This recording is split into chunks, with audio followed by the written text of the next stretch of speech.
Welcome to my very first Q&A session podcast. Yeah. So if you're new here, welcome. Please subscribe if you like what you're seeing here. If you're an oldie, thank you so much for sticking by me through thick and thin. Okay, today is a question that has been on my comment section for about 2 weeks, and it is on the topic of a video I made calculating the usage percentage rate of preservatives in skincare products. And the question came from NJM Omar. This is how the question goes. I make lotion by mixing potato juice, onion juice, garlic juice, glycerin, rosewater, water, honey, lentil, besan together. It can be preserved for 2 to 3 months. Which preservative should I use and which preservative should I use? Okay. For the longest of time, and I've seen it even on the streets of YouTube till today, Facebook, Instagram, TikTok, social media in general, there is this push or there's this encouragement. Mind you, I have nothing against it, but it is unrealistic, and to me, I just see it like a delusion. And I don't know how people get so much views on those kind of videos and how they manage to convince people to do those things. And your potato will be better off in your food. That's a good source of carbohydrates. Your onion juice, that's a good source of iron, zinc, like for your body and for your food or for your salad. Your garlic juice, your honey, even, okay, maybe honey to some extent could find its way into your skincare because it is a humectant. It could find your way also into your hair care products, owing to the fact that it's a humectant. But if you want to stick on a cosmetic level, to be honest with you, if you have your glycerin already in your skincare products, I don't think you necessarily need honey. There are other cosmetic preservatives aside from vegetable glycerin, like the panthenol, that's vitamin B5. We have hyaluronic acid. We have sodium lactate. Good, awesome humectants. You have the vegetable glycerin, which you already have in your formula, and I don't know why you still have besan in it. All of this food DIYs for skincare, whatever, should stop, please. Should stop. Now we have access to good cosmetic products. That's ingredients, yes, you know, that we do not need all those DIYs. Some people see it like maybe it's cheaper or it's more natural. If you have so much time to use all these fruits, vegetables, and all of that, you should also have that much time to also study the vitamin replica for cosmetic products. When you talk of looking for vitamin A in cosmetics, you have all sorts of retinols to pick from. If you want to go in retinoic acid, that's the highest strength, good for you. Retinaldehyde, retinol palmitate. To be honest with you, these things are much more researched and much more confirmed than these fruit DIYs that you are taking here and there, that honestly is not sustainable. And the annoying part is that most of the content creators that build content around this food and fruit, whatever DIYs, do not use those things as their staple. These things are just content. Although I've seen one content creator that has upgraded from using those fruit DIY cosmetic. I've seen she has upgraded by adding other cosmetic ingredients. You see, so basically, even she's adding just fruits, she's just adding them for fantasy's sake, or probably that is how she has built her channel and she needs to sustain it in that way to keep her audience, probably. But to be honest with you, I have nothing against DIYs, like I told you earlier, but there should be selective DIYs. Your turmeric and milk is not a bad one. Turmeric and olive oil is not a bad one as well. Maybe rice flour, the one that has been grounded to a fine particle, obviously that will not harm the skin, it's a nice one. Oats is a nice one, yeah. Oatmeal I prefer it in the flour form, in a grounded form. It's better. Like, I'm just giving you examples of DIYs I would have preferred. But having a potato juice, onion juice, garlic juice, now you're already confusing your cosmetic product. And no wonder you said you can preserve it for only 2 to 3 months, and probably in the fridge, maybe, I don't know, or normal room temperature. You have confused your products. Are you doing it? Are you cooking, or are you making a salad, or you're making a skincare product? Because we have food grade preservatives differently, and we have cosmetic grade preservative. Your cosmetic grade preservative will not preserve your food products. Like, basically, I wouldn't ask you to use a cosmetic preservative with this much amount of your juice from food. It's not going to work. And vice versa, a food grade preservative will not preserve cosmetic products. In no time, it will begin to grow more, because food grade preservatives do not really have that strength and long shelf life, because it is not even advisable for food to sit so long like that. Do you understand? But for cosmetic, you have cosmetic preservatives like phenoxyethanol, Optifan, Jamal Plus. I have a video where I spoke about preservative. I'll drop it in the description area for you to see and get to understand more about cosmetic grade preservative. Yes, adding a cosmetic grade preservative in this your bunch might not do much, will not do much, in fact. And doing a food grade preservative will also not preserve your cosmetic product as desired. So I would advise you to take away all of the food ingredients here, like your potato juice. Please, it should just go away. When you want a hydrosol, you already have rose water. So your rose water hydrosol should be able to cover up for the potato juice, because whatever you're squeezing out of the potato juice is going to be termed a hydrosol. And whatever you're squeezing out from your onion juice is going to also be termed a hydrosol. Garlic is also going to be termed. So when you have an awesome hydrosol like rose water, not only does it help to keep your preservative and your skincare product fresh, it is also having antioxidant benefits. You do not need the honey, to be honest with you. Just keep the honey out, use it for your bread or for your tea, and just stick with your vegetable glycerin. If you think your vegetable glycerin is not enough of a humectant that you would use, you can add vitamin B5, you can add sodium lactate, you can add hyaluronic acid. All those are good humectant that you can add. But if you ask me, your vegetable glycerin alone at a good percentage in your skincare products should be fine.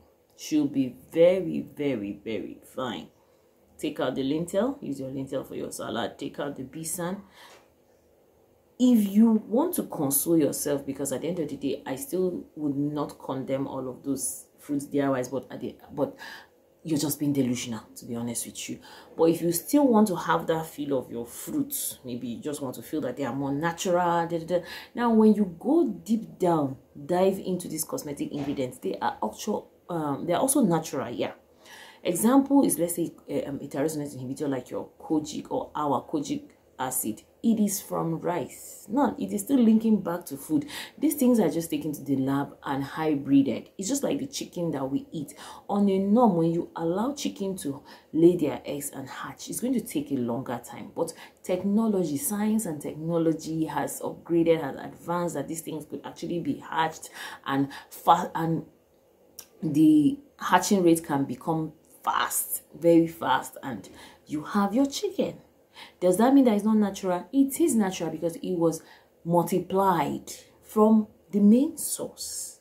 You understand? With a lot of science and technology involved. So the same thing too, when you are talking about picking all these natural fruits and you feel potato and all that, these things come from food. When you talk of something like salicylic acid, it comes from willow bark. That is a plant.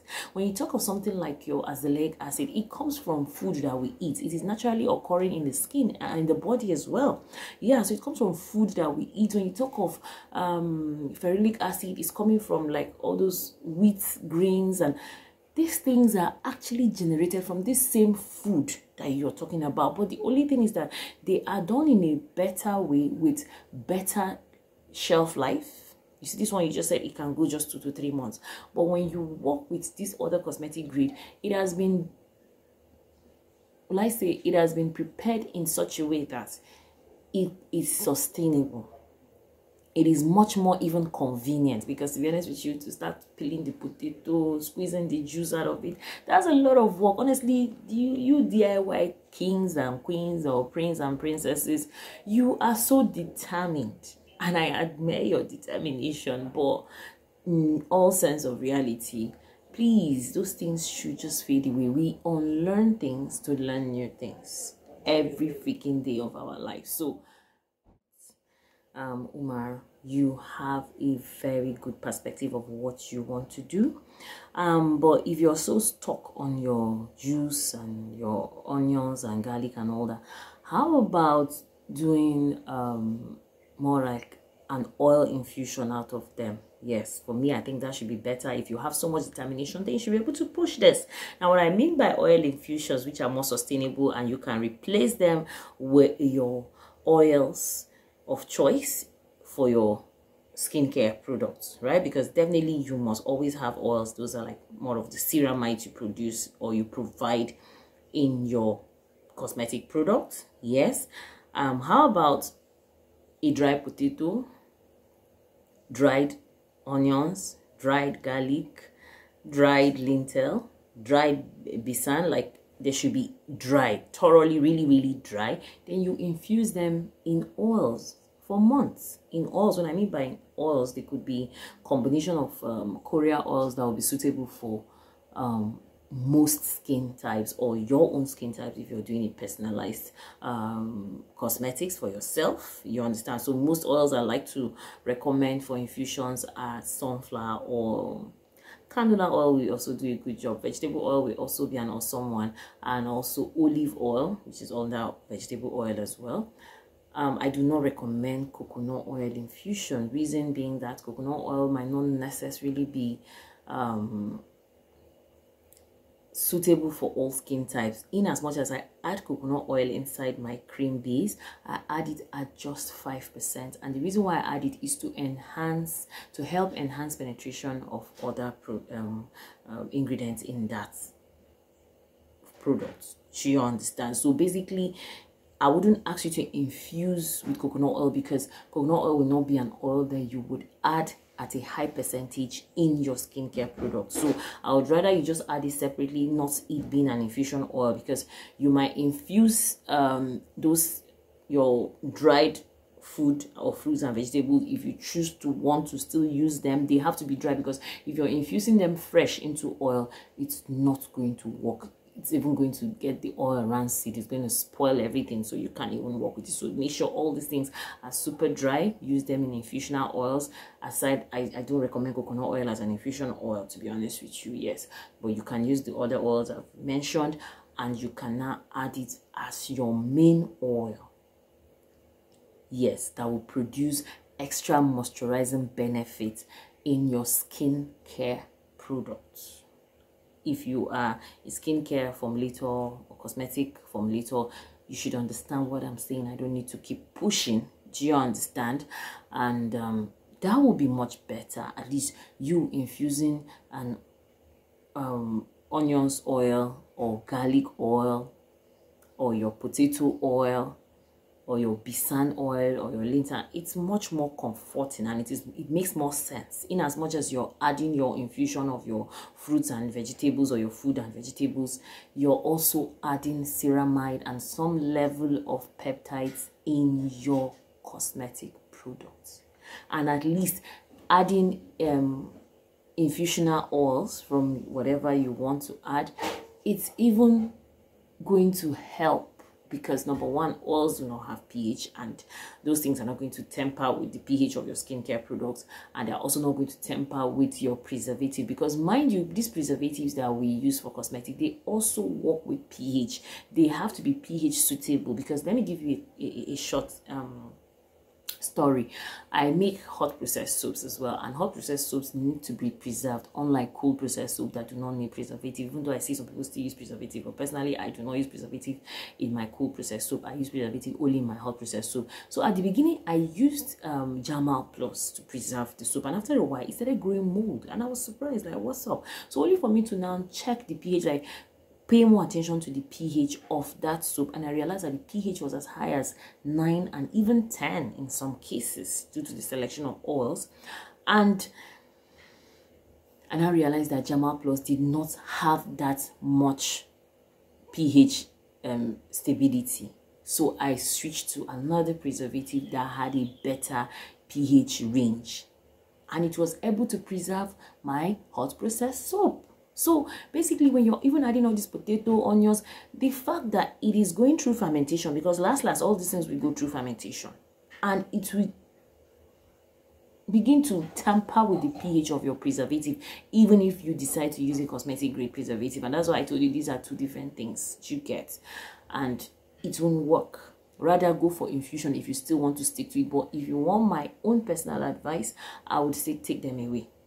What do you need all those juices for? For hydrosol purposes, you already have an awesome hydrosol like your rosewater.